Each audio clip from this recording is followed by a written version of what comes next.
It is actually probative that slogans attract trolls, which is another ding against slogans. Yeah. Yeah, there you go. Which is another, you know what? Very good point. Yep. Yeah, that's the kind of that's the deal. If you have like a more like, oh, it's we're trying to have a high level conversation, and it's like, oh no. I noticed that people just don't want to engage either. Like that trucker guy, he came in just to, you know, be a troll because of the slogans. I'm sure. A lot of lives just get trolls. Yeah, it's true. People just like try to like jump on burner accounts and be like, I have bad feelings that I want to vent, so like yeah, like the world is clearly bad. Like we don't have to like lose more faith in humanity. Come on, like it's I think it's already 'cause, done, man. like, where are these kids' parents? They should be watching them. I know. Children. Children. I was gonna say the Ah. kids aren't reading. They need help. So Bart, I know you LARP pro-life, but I am interested in like how you. Oh, actually, we do have somebody. Oh, we did have somebody who wanted to come up. I'm interested in like what your like worldview is and like kind of how you rationalize pro-choice. If you Uh, just want to air it out, I'm not gonna like sit here sure. and question you. I'm just interested. Yeah, no worries. I mean, epistemologically, I tend to be a foundationalist or a found coherentist, probably a phenomenal conservative. Basically, the idea that we have seemings, and seemings are evidence for their content, and that's like a foundational start for epistemic positions, epistemic claims. And as far as like the moral domain, phenomenal conservatism can be related or transferred to notions, metaethical positions like ethical intuitionism, or some sort of like relaxed, robust realism, which is a little bit different. But I'm still kind of trying to determine whether or not I prefer ethical intuitionism, which essentially means that there's these real moral facts in the world that are non-natural properties, and we have like an intuitive sense with which we access them. And then versus usual forms of relaxed realism where they're not necessarily the quote spooky kind of metaphysical non-natural properties, but they're more like inherent in normative positions are inherent in like reason, and we essentially extract them from our rationale or extract them through reasoning. But the reason why I'm giving you this background is because my position on pro-choice kind of tracks those foundations, where I want the ultimate pragmatic application, the applied ethical position on abortion, to reflect those underlying intuitive impulses, and I want it to account for them. So that's usually why I prefer a gradualist position, which is going to assign value to the developmental stage of the unborn. And that value increments, right? So it's there from the point of conception. Generally speaking, I acknowledge the flow argument, future like hours, right? Where we now have like a localization of future states within this point of conception, as opposed to simply an embryo. I'm sorry, a single gamete cell, which is not localized, it's not unified in information to progress into a future that we would otherwise value, barring a medical complication. And this seems to track the idea that we have, like, for example, if you miscarry at 3 weeks versus if you miscarry at 30 weeks.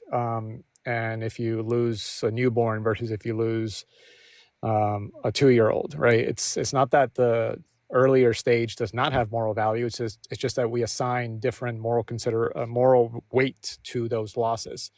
And the idea is ultimately operationalized by comparing that value to the initiating act, which would be non-procreative intimacy, meaning engaging in non-procreative copulation, which has benefits and values on its own, by virtue of being non-procreative. And then the principle of double effect, at least the way it's structured under this view, would be if an action X causes an unintended consequence Y, then when can you take an action X such that you would not be obligated to the resulting consequence Y if Y were to materialize? And then the answer usually given, right, is based again on a value comparison, where if X, its value outweighs the value of Y, and B, if you take all reasonably expected measures to prevent Y from materializing, and finally C, you pursue X for its own cause and not for the reason of bringing about Y, then you are justified to pursue X without an obligation to Y if Y were to materialize. And a typical analogy that is often brought up to illustrate this principle is the traffic system, the grid system. So where we don't have to have superfluous travel. We don't have to have baseballs and picnics or international travel or cross-country travel.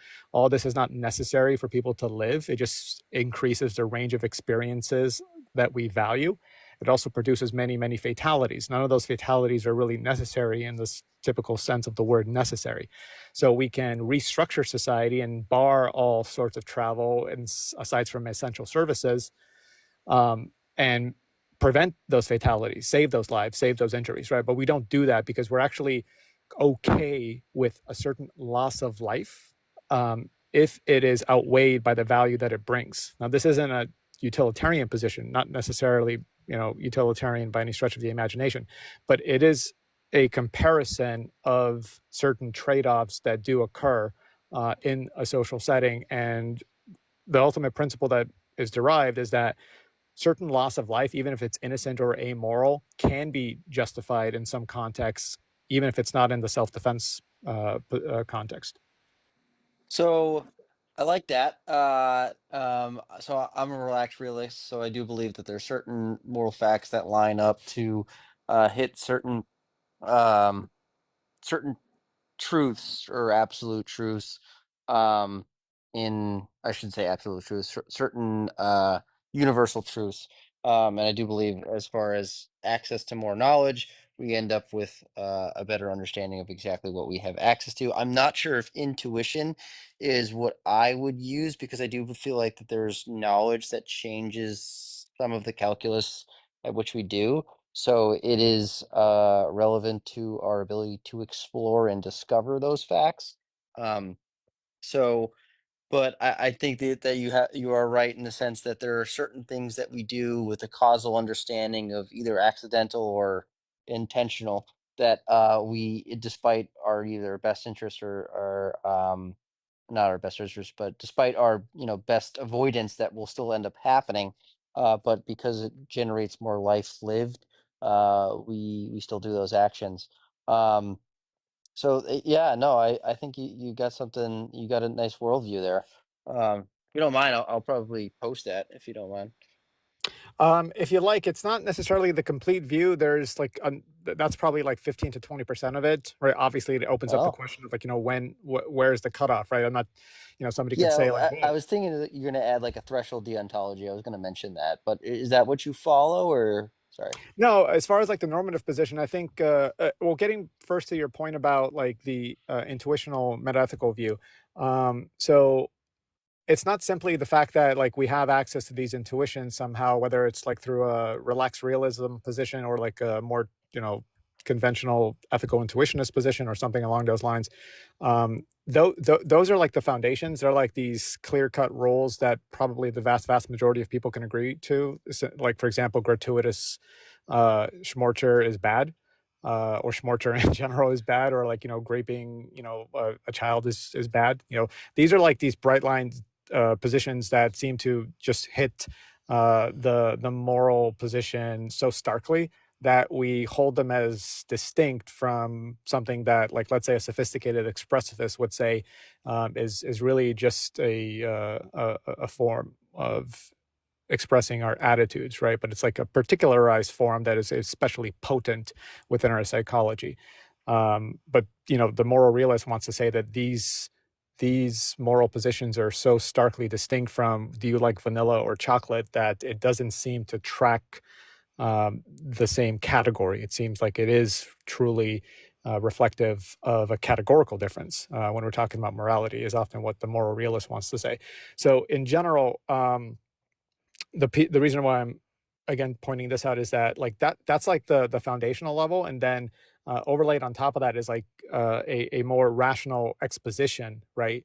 In situations where the intuitive impulses may be complicated or hazy, right? Where there's like competing values, in the case of abortion, the value of the unborn versus the value of like, liberty of the mother, right? So maybe it's better to kind of describe that meta-ethical position as like rational intuitionism, which is usually like a form of ethical intuitionism. And the normative application of this is, it can be a variety of things, but I often find that like two-level consequentialism seems to like hit very fittingly to that meta-ethics, right? Obviously your meta-ethics don't necessarily determine your normative position, but when you have this two-level consequentialism, you can have like the baseline consequence, right, which says like, look, don't take don't take human life or really any life unnecessarily. What you have to have like some justification, some reason for it. And then when you have like a competing value that might require the injury to that life, including taking it, then you move to like the second level where you now do a comparative analysis and see, is it justified based off of like the overarching intuitive principles that I already acknowledge, right? So in the case of abortion, again, we come down to the question of like developmental stage value and the value of engaging in the non-procreative act to begin with. The initiating act to begin with, which in this case would be, non-procreative intimacy, copulation. And my intuitive sense, right, on this exact comparison is that there is very little or comparatively, there is very minor value, right, at the initial point of conception, even though I do grant value there, right? There is obviously little or no ability to feel pain. There's obviously no sentience. There's obviously no consciousness, things like that. All those things matter under the gradualist view, but they also, what also matters is proximity to these things, right? So the closer it gets to sentience, the closer it gets to consciousness, et cetera, all those things increase the value, right, of the unborn, which tracks my intuitive sense that if you lose a later pregnancy, it is a greater loss. It is a greater moral violation if somebody were to, let's say, cause you to lose that against your will. Similarly to why, the typical burning building hypothetical where you have like 2-year-olds versus like an embryo, or even 2-year-olds versus 20 embryos. I'd still save the 2-year-old over the embryos, right? Even though I still grant moral consideration to the embryos. So comparing it again to the position of, or the value of engaging in non-procreative intimacy through the principle of double effect, where you're minimizing the chances, you're responsibly engaging in that act, and you're minimizing the chances of a pregnancy coming around, then you're on notice of the risk. You know the risk, right? And you know that the value of the unborn is increasing. It's incrementally increasing under the gradualist view, right? Somebody like a natural law theorist might deny this and say like, look, it's got value identical at the very point of conception, which I deny, right? Because I just don't think it tracks my intuitive comparative analysis of, let's say, losing an early pregnancy versus a much later pregnancy, or the burning building hypothetical that I brought up.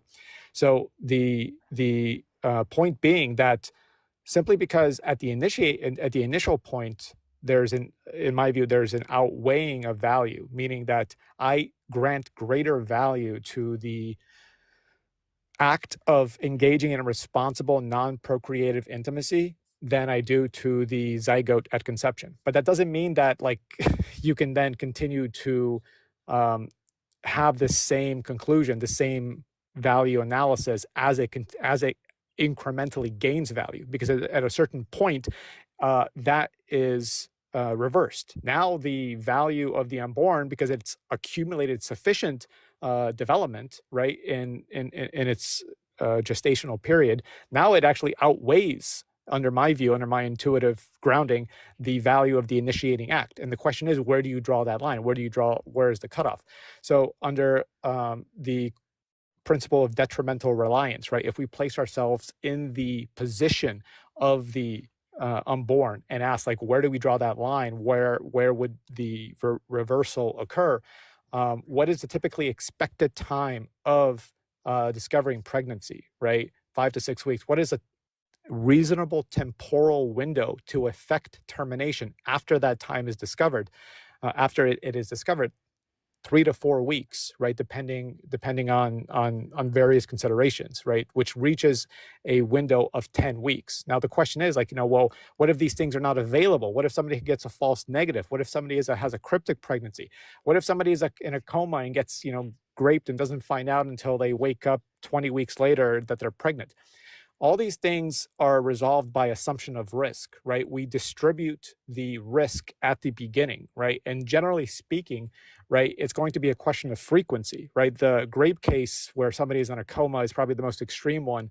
And since that happens so infrequently, we can state that, well, in that case, because it's going to be a virtual non-consideration in application, we can still assign the risk on the mother, because members in society generally would seem to agree intuitively that this is something we don't want. If we were placed in the position of the fetus, right? If we had like a Rawlsian type consideration and did reflective equilibrium, we were placed in the position of the fetus in this 1 out of a million or 1 out of whatever cases where you're a fetus that now is conceived through grape, and the mother finds out at like 20 weeks or 30 weeks, then who should bear the assumption of risk? Should it be placed against the fetus or against the mother? And at that point, right, given the infrequency of that, it makes more sense to place the risk on the mother, right? Because of the value that has progressed for the fetus developmentally up to that point, without the fetus having like any sort of control over its development, right? It's not something that the fetus can control, nor is something that the fetus asked for. Similarly, for more regular positions, more regular pregnancies that are discovered normally through testing, and then a reasonable temporal window is available to terminate, right? The mother is on notice. That is the individual who is on notice of the assumption of the risk in question. The fetus isn't on notice. The fetus doesn't know anything, right? So it makes more sense to place the risk, obviously, on the mother at that point, or the obligation on the mother at that point to look. You know of the development that is ongoing. You took the action, hopefully satisfying the principle of double effect. If you didn't, then the abortion would be immoral in principle. So now you have this window to discover the pregnancy, to terminate it. If you don't terminate it within the detrimental reliance period, meaning the period upon which the fetus is relying on you, relying on the continuing development, then you forfeit, right? You waive your right to terminate, and now the fetus has greater priority, and you are prohibited from terminating the pregnancy unless it's a medical emergency. Sorry for the drawn out stuff. No, I'm glad that you got the chance. I don't know when the last time you got a chance to fully vent it out like that, but like you were on a cadence. Usually people would interrupt because they would stutter or something else during it, just try to reset you. But like, no, I think you followed through on that, and it does hit a lot of, like, I'm a gradualist as well. I'm obviously trying to find the finer point as far as when the threshold and what defines that threshold, and then navigating the reductios around that. That's kind of a challenge for sure, and that I think you've navigated some of that. I'd be interested in throwing some hypotheticals against the wall and see, as far as like you said, cryptic pregnancy. When would a cryptic pregnancy not be okay? If we draw that up to like 8 months, like that it was cryptic, epistemically inaccessible, like how would you answer that in this context? Because it does seem Yeah. morally relevant that you actually have any kind of opportunity to act on the event. Yeah, so that's a great hypothetical. That's usually one of the first ones that get thrown, right? Where if you're a gradualist, right, and you do have this obligation to test, to discover, and then a reasonable temporal window to terminate, then what about like the case of like the coma patient, as I said, who's graped while in a coma and then wakes up at 20 weeks or 30 weeks or whatever the case may be? And again, like the way I resolve it, right, is just like a distribution of assumption of risk, right, where we analyze the frequency of something occurring and then determine whether or not, like, given the infrequency, like how unlucky you can be to be one of these individuals who is subject to that. Then we compare the value that is lost relative to that infrequency. So because this is so infrequent, right? Something like this is almost unheard of. It's very rare that it happens where somebody's in a coma, they get graped, they wake up pregnant, right? Well past the typical cutoff, right? Then because of that great infrequency, and also because of like the greater value that the fetus has now accumulated because it's continuing development, similarly to any non-grape pregnancy, right? Then I would still assign the risk in favor of the fetus because of the infrequency that this occurs, meaning that you would be prohibited from getting an abortion in that case, unless it's a medical emergency. So you're just saying you're just going to basically say land the plane and say, for those who are cryptic, kind of out of luck because it doesn't seem to that it navigates as well. It's gained too much value in that context. Are Correct. you sympathetic at all to like a sort of moral uncertainty principle? Well, I am, but you would have to like kind of flesh it out as far as how it's applied in this case. The reason Yeah, why, it wouldn't be in this case. It would be more so an additional justification earlier on in pregnancy, although there might be some limited application at 8 weeks. So the idea would be like that there's only a certain number of fetuses, and there's basically like a filtering out as far as how many fetuses actually make it to 12 weeks, or for that matter, even in the later stage of pregnancy, there is a 1% chance that a fetus doesn't make it to that stance of viability. Now, I think epistemically, like we can access things that would like raise that probability to like sort of an unforeseeable level. But especially earlier on, you could say that when yeah. you're doing an abortion, that like technically speaking, it could with some 40% chance that like I may not be doing anything counterfactually that would be significant. Like this may have already happened. I'm just accelerating when it's happening and doing so because to wait for late at a later stage when it would otherwise happen anyways would Mhm. actually be more harmful. Well, if there are, if that's a circumstance where those variables are known, it very well may change the calculus. Like my initial reaction is like, look, if you compare this to a newborn where the doctor comes with your newborn in your arms and says like, look, you've got this newborn has a 1% chance of surviving. That doesn't mean that you don't have an obligation to the newborn. So if I'm granting moral consideration at conception and the doctor comes and says like, for some reason, hey, it was just conceived, there's not necessarily, there's like less than 1% chance that it's going to implant or and survive to birth.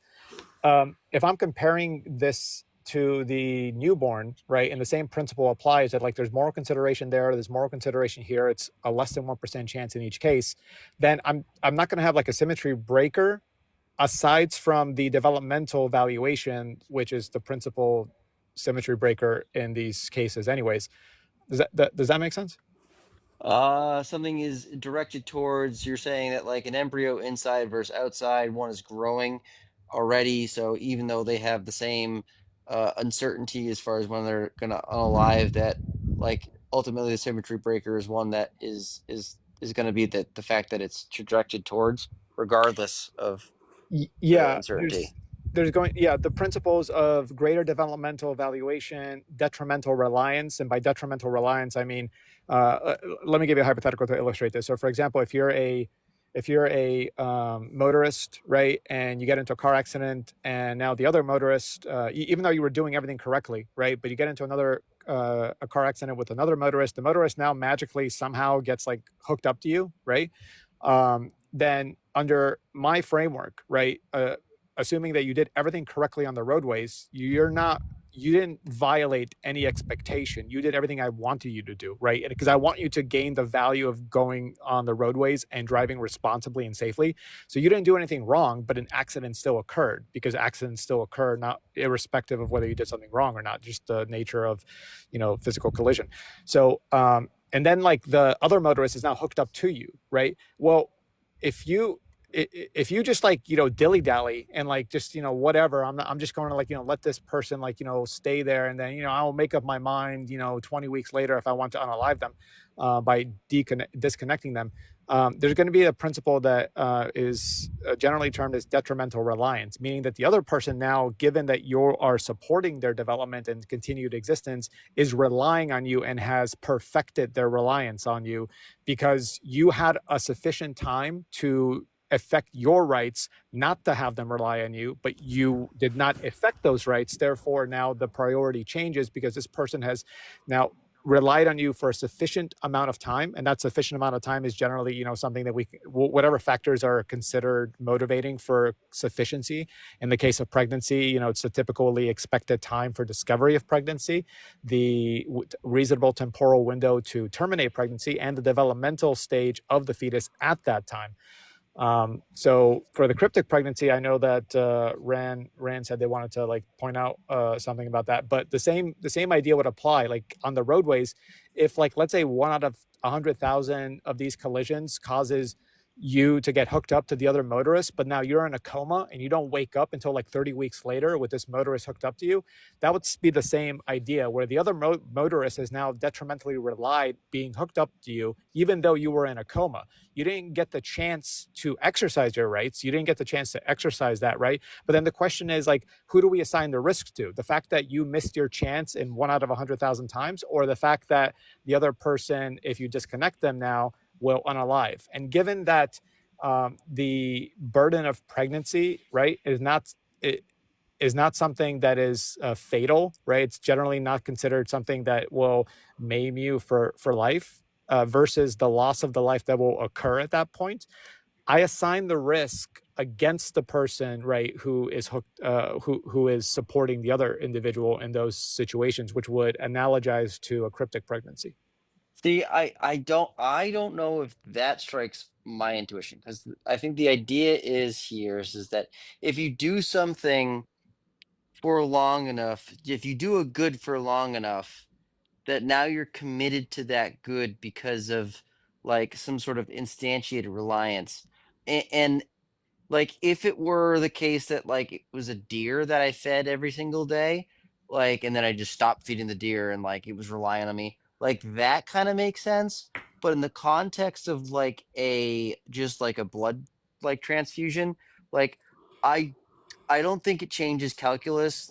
If I waited 9 months while I was hooked up to this person, and then it was gonna have to be another 9 months. I don't feel like I'm uh any more compelled to maintain that 9 months versus if I was on day 2 or 3. That what would change calculus maybe would be an emergent like element, the person became conscious.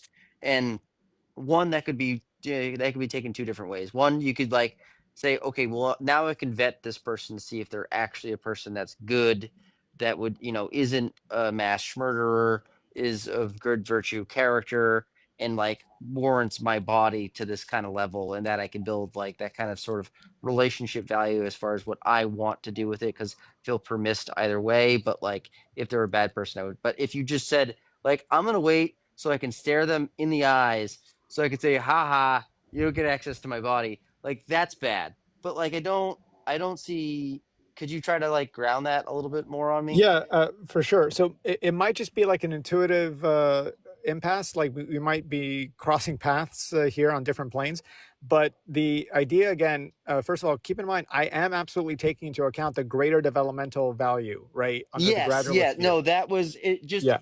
in the hypothetical you gave, I do think that there was no change in value of that entity, and the only modal factor that Sure. was changing was just that time, which The I don't think added relevancy there. so so No, you're right. Yeah, in the case of the motorists, yeah, the motorists themselves, the reason why the value increment there is not really relevant is because uh, there's a concept that I failed to mention. It's called fetal ratification, meaning that the fetus ratifies its entry into the political community or the community at large once a certain degree or point of detrimental reliance has occurred, right? So at that point, because we want to, this is the reason why we generally, even if we value,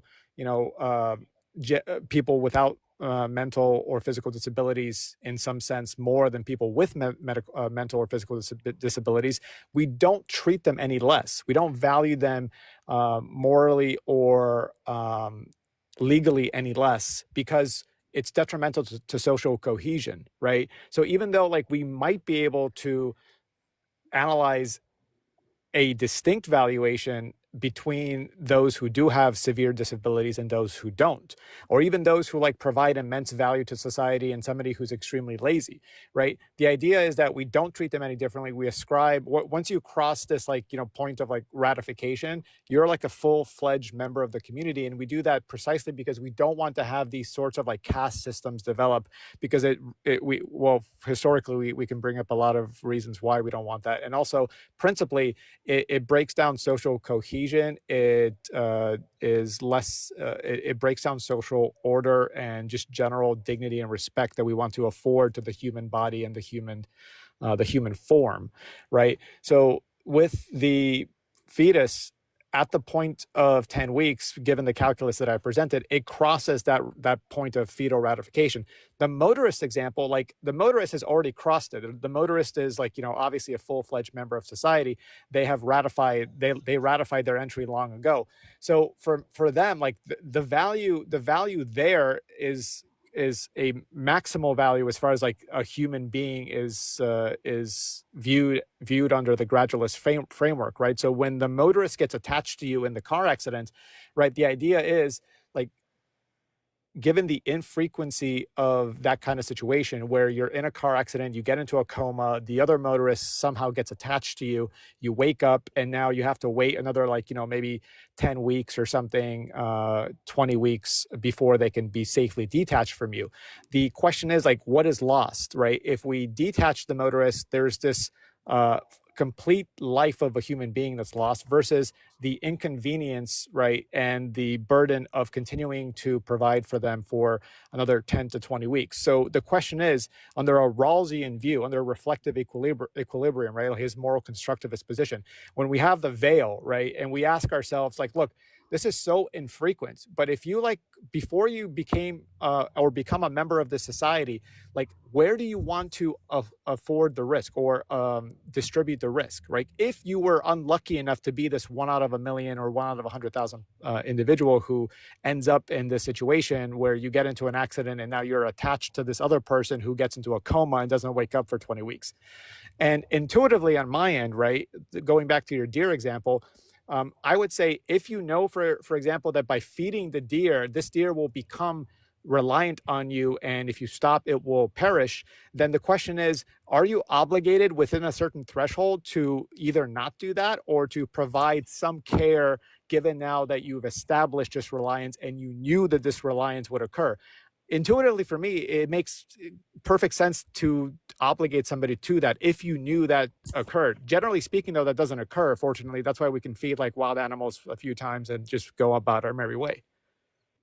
Yeah. I still, so I get, I'm still stuck on like the idea of like, if nothing changes, this person has been, I get into an accident, this person's hooked up with me.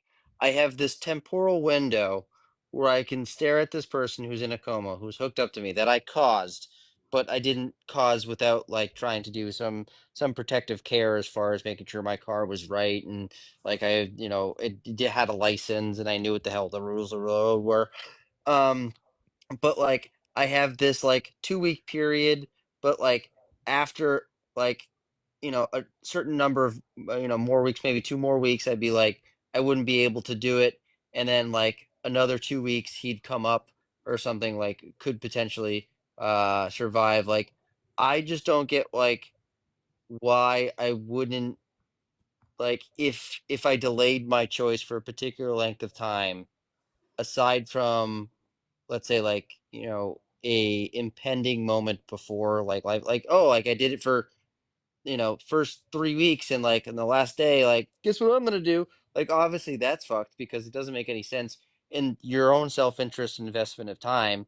That doesn't like, so like anything that isn't like 50-50, like I feel like you would you there's no reason why I would feel more obligated if I like 20% versus 30% versus 40%. It would have to meet something there. You know what I'm saying? Yeah, I understand your point, and you're correct that like the gradualist point about greater value isn't as applicable in the case of the motorist who's already at maximal value as far as like human moral consideration. But again, my main motivation with this view is to minimize value loss, right? Like when I'm talking about like action guiding principles, I have certain underlying foundational values that are informed by either like, an ethical intuitionist position, as I said, relaxed realism, right? So when I apply those to the case of pregnancy, right, I want to, kind of distribute through this process of reflection between the competing values of the life of the fetus and the liberty of the Yes. mother. Yeah, and then That increases.